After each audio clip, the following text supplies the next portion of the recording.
Today's presentation will be on tobacco taxation. So what is tobacco and what is the effect of tobacco taxation will do to the economy in Malaysia? Hi, my name is Muhammad Naim bin Abdul Malik and I will be presenting this issue on behalf of our group. According to the World Health Organization, tobacco is a cured leaf that made by plants called as genus Nicotiana. This cured leaf has containing toxin, which is nicotine that will make people's addiction to cigarette grow stronger if it's consumed for a longer period of time. Generally speaking, tobacco is the main ingredient to make cigarette alongside with other harmful materials.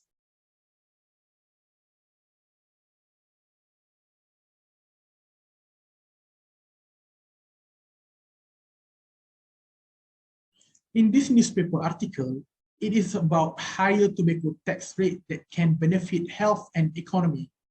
It was written on 30th August 2021.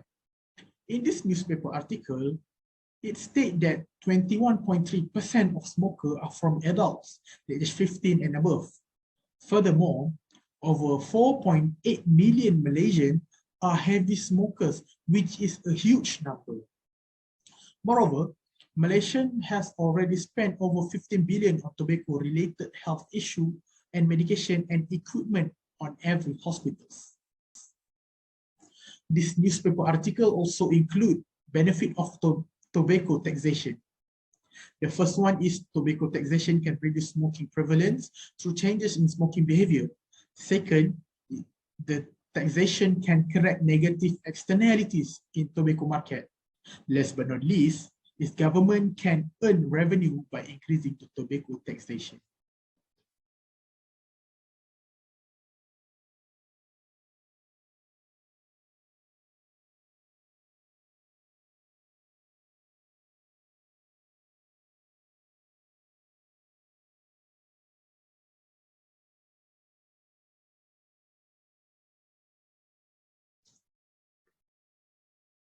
Moving on to the positive impact of the higher tobacco tax in Malaysia. The first positive impact of the higher tobacco tax in Malaysia is, with the high tobacco tax, it will increase the government's income. Previously, the tobacco tax rate was raised in September 2014. In April 2015, the Goods and Services Tax, GST, was put into force by the government. Later in September 2018, when GST was replaced by the SST, Sales and Services Tax, it applied 10% to tobacco items. According to the National Health and Mobility Survey in 2019, 4.8 million Malaysians aged 15 years old and above smoke cigarettes. This statistic proves that many people in Malaysia are smoking, especially males. Since the tobacco tax were getting higher, it also caused the rate of smuggling cigarettes in Malaysia to get higher and higher every day. However, a statistic from Statista.com mentioned that in 2012, the total revenue from the sin tax on the cigarettes and tobacco products in Malaysia was 3.2 billion ringgit, and in 2017, the revenue increased to 3.9 billion ringgit. Even with the smuggling tobacco issues, the revenue from tobacco tax still can be important revenue for the government. This is because, according to Sun Daily dated on 22nd of September 2022, while the government has lost more than 15 billion ringgit in revenue from 2018 to 2020, policies have been introduced in Budget 2021 to control the issue. It has helped to reverse the trend. A tobacco industry insider said the success of reducing cigarette smuggling can be seen in the amount of falling from 63.8% in 2020 to 57.3% in 2021, which amounted to 135 million ringgit. To conclude, the tax that the government gains from the tobacco can be used for government and community expenses such as healthcare, infrastructure, and other development.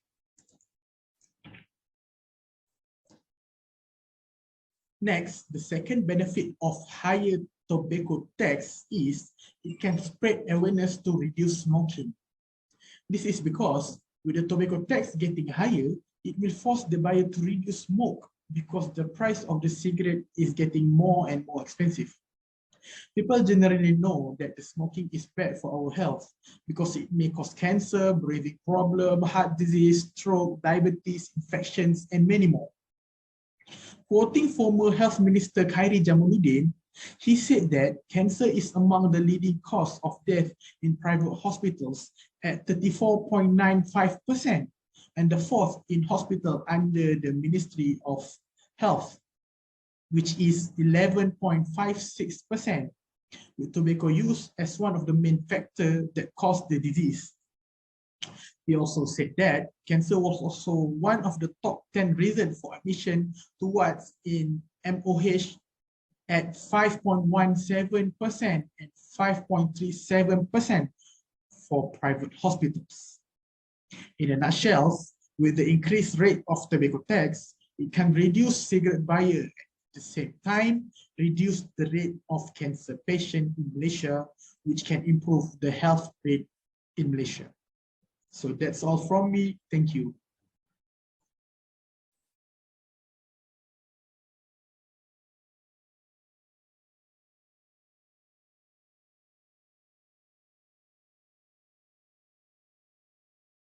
My name is Muhammad Amirul Aiman bin Lofi Amin, and today I will explain more about negative impact taxation on tobacco, which is, first, it will increase tobacco smuggling in Malaysia. As it has been stated before that there are 8.9 billion sticks have been smuggled into Malaysia, which is cost 3.6 billion ringgit lost to the government. The cost of the smuggling into Malaysia happened because of the heavy smoker who is not satisfied with the higher tax on tobacco. Next, since the rise in cigarette excise tax in 2015, tobacco lobbyists have long claimed that high prices lead users to contraband cigarettes, and this argument has been used as a tactic to frustrate the government anti-smoking initiative. We can see that tobacco smuggling in Malaysia also happened because of corruption. Researchers from UPM and Tunku Abdul Rahman University College conducted a study in 2020. This study led to that demonstrate that corruption, not tax, is a contributing factor in Malaysia's illegal cigarette sale. It is shown that by increasing the tobacco tax, it will increase the smuggling rate in Malaysia. We can go to the second negative impact taxation to tobacco, which is it increasing the electronic cigarette or vape. With the increase in tobacco tax that causes the higher price of selling cigarettes, a lot of people are shifting to smoking electronic cigarette or vape. According to Hon Li, a Chinese pharmacy and former deputy director of the Institute of Chinese Medicine in the province of Liaoning, created the first electronic cigarette device in 2003. The shifting happened stems from the price of electronic cigarettes or vape, which are cheaper than combustible cigarettes. There are 75% of the 1,300 university students in Malaysia from 6 universities who participate in the study smoke vape or e-cigarettes. But 40% dispute. Our former Health Ministry Khairi Jamaluddin state that e-cigarette or vaping product use associated lung injury, or we can say as EVALI, which was first diagnosed in 2019 in the United States with 2,800 cases of lung injury and 68 deaths due to the e-cigarette and vaping users. Hence, it showed that e-cigarettes and vape are also giving a bad impact to everyone as same as smoke cigarette.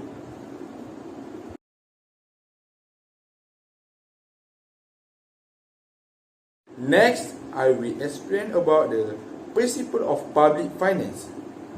First is type of taxation, which is direct and indirect tax. In Malaysia, there are two kinds of taxation, which are direct tax and indirect tax. The taxation of tobacco in Malaysia is on both kinds of taxation because we did sell them to the Malaysian and we use import and export system, which also is one of the producer in ASEAN market, but in smaller scale. According to Global Data Malaysia, Malaysia cigarette market was valued at $1.4 billion in 2020, and over 6.6 billion pieces of cigarettes were consumed in the same year. The per capita expenditure on cigarettes in Malaysia was higher than Asia Pacific but lower compared to the global level in 2020. The sale of Malaysia cigarettes are expectedly to decline by 2025. We go to the second principle, which is the principle of tax-based ability to pay principle. The principle of public of tax-based can be defined as the principle that the government should abide and implement into its taxing system. The first of the principle is the ability to pay principle. In accordance to this principle, taxes are to given accordingly following the ability of the taxpayer to pay them. With this principle in mind, we may say that citizens with higher income should be taxed more than the people that have lesser ability to earn and pay tax. The idea was coined by Adam Smith, who was known as the father of economy back in 1776.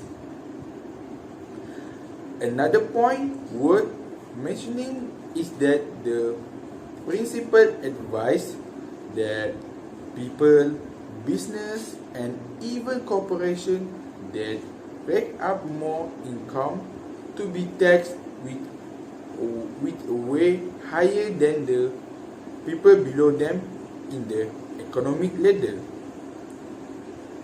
This will bring a sense of equality among the society due to the fact that the income that can be generated through the tax will be channeled back to the people.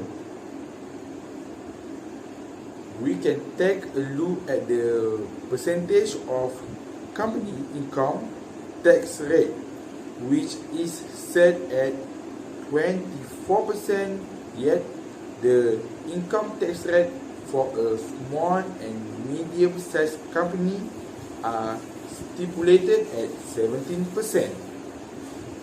However, such system require the agreement from all parties as it concerns the equitable distribution of tax of the citizen. Therefore, a national unity regarding this aspect is essential for the ability to pay principle to be happen as effectively as possible. We go to the last principle of public finance, which is the principle of the tax-based benefit principle. Another principle that involves taxation is the benefit principle. According to the benefit principle, the way government allocate goods and service must also correlate with the benefit that should be provided from the government to the people. The fees and charges, such as price of the goods, are acceptable form of financing the government through the benefit principles and is given back to the people. Furthermore, the linkage of the cost per unit of the service made happen by the government.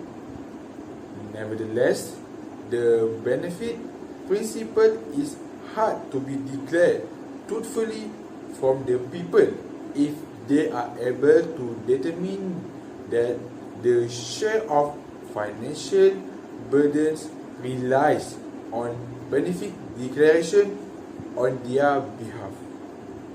That's all for me. Thank you.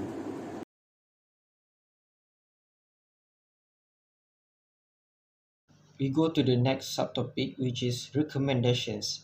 There are a few recommendations in this topic. The first one is using the media to educate the public of the unwanted effects of smoking tobacco. The media plays a role in showing the consequences of making tobacco and to make the public aware of its danger, and in turn would make the public to stop smoking, at least gradually, if not suddenly. They have to encourage various campaigns on media to ensure people can take the necessary steps to slow down the smoking addiction that can be caused by tobacco. For instance, campaign Tak Nak Merokok was established from 2004 until 2010 in order to bring attention to the public and the negative effects of tobacco. Then, they should utilize the various social media platforms such as TikTok, Instagram, Twitter to combat tobacco addiction. The second recommendation is a revamp to the current system that allocate license to various vendors. They need impose strict and annoying restrictions to encourage businesses to refrain them from selling tobacco products. This can be done by marking up the cost of selling the tobacco products up. This will discourage vendors to purchase tobacco products in bulk to sell them to customers. Such licensing changes would have to be under the supervision of the National Cannabis and Tobacco Board Act 2009, as they are responsible for the regulation of the tobacco industry in Malaysia. The third one is eliminate the black market activities of tobacco as a whole. The strict licensing system will encourage the black market activities to thrive, as the demand for tobacco will still be exist. Thus, that is why the government must make various ambush or operation boost of these various tobacco businesses. For instance, in Johor Bahru, 9.45 million worth of contraband cigarettes stored at the warehouse in Kulai have been seized, the Johor Customs Department's biggest boost of the year so far.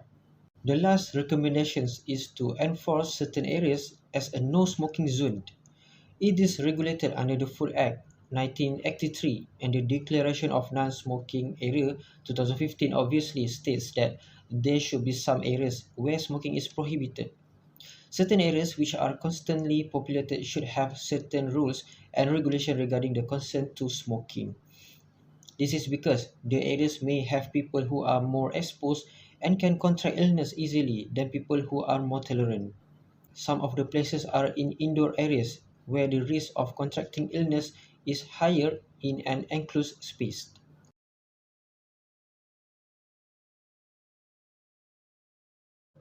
In conclusion, increasing the tobacco taxes really give a huge benefits to the health and economy of the country. From the government perspective, the income or profit will increase that can give more funds to the government to govern the country. While from the medical point of view, the health rate in Malaysia will improve as a result by the decreasing of implication caused by tobacco. This shows that it will give many benefits but may take some time to change people mindset, especially heavy smoker in Malaysia.